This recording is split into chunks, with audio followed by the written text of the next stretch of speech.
பெருந்தலைவர் காமராஜர் முதலமைச்சரா இருக்கிறார். அப்ப முதலமைச்சரா இருக்கும்போது ஒரு கட்டு ஃபைல் கொண்டாந்து அவர் முன்னாடி வச்சாங்க. இது என்னதுன்னு கேட்டார்.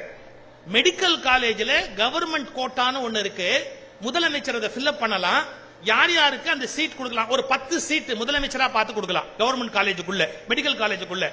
இது சீஃப் மினிஸ்டர் கோட்டா, 10 பேர் நீங்க அப்ளிகேஷனை தேர்ந்தெடுத்து கொடுத்தா நாங்க அந்த மெடிக்கல் காலேஜில் அந்த பசங்களுக்கு இடம் கொடுக்கலாம் அப்படின்னு. இந்த கட்டு ஃபைல் கொண்டாந்து கொடுத்தோன்னு அவர் இப்படி இப்படி பார்த்தார், வேகமா அந்த அப்ளிகேஷன் எல்லாம் புரட்டினாரு. புரட்டி உருவிக்கிட்டே வந்தாரு. ஒரு 10 எடுத்து கையில கொடுத்து இந்த 10 பேருக்கு சீஃப் மினிஸ்டர் கோட்டா கொடு அப்படின்னு. இந்த எடுத்துக்கிட்டு வந்த ஐஏஎஸ் ஆபீசர் கேட்டாரு, எனக்கு தெரிஞ்சு சார், நாங்க சீஃப் மினிஸ்டர் டேபிள் இந்த ஃபைல் வைப்போம், அவங்க எல்லா அப்ளிகேஷனையும் படிச்சு பார்க்கணும், 3 நாள் ஆகும் 4 நாள் ஆகும் அப்படிம்பாங்க. எனக்கு புரியல, நீங்க எதையுமே படிக்கல, வேகமா அப்ளிகேஷன் எப்படி பாத்தீங்க? யூ மேட் எ டெசிஷன், 10 பேருடைய அப்ளிகேஷன் எடுத்து கையில கொடுக்குறீங்க, எதை பேஸ் பண்ணி இப்படி எடுத்து கொடுத்தீங்க அப்படின்னு அந்த ஐஏஎஸ் ஆபீசர் கேட்டார்.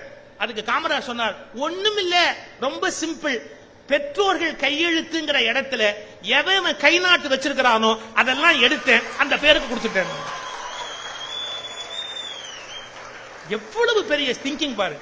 பெற்றோர்கள் கையெழுத்து அப்படிங்கிற இடத்துல யார் யாரெல்லாம் கை நாட்டு வச்சிருக்கிறானோ அவன் புள்ள படிக்கணும், அவங்களுக்கு கவர்மெண்ட் கோட்டா கொடுக்கணும், அந்த பிள்ளைங்க படிச்சு முன்னுக்கு வரணும்.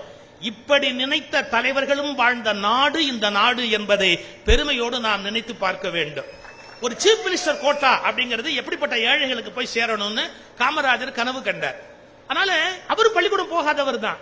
பள்ளிக்கூடம் போகணும் போகலைங்கிறது பெரிய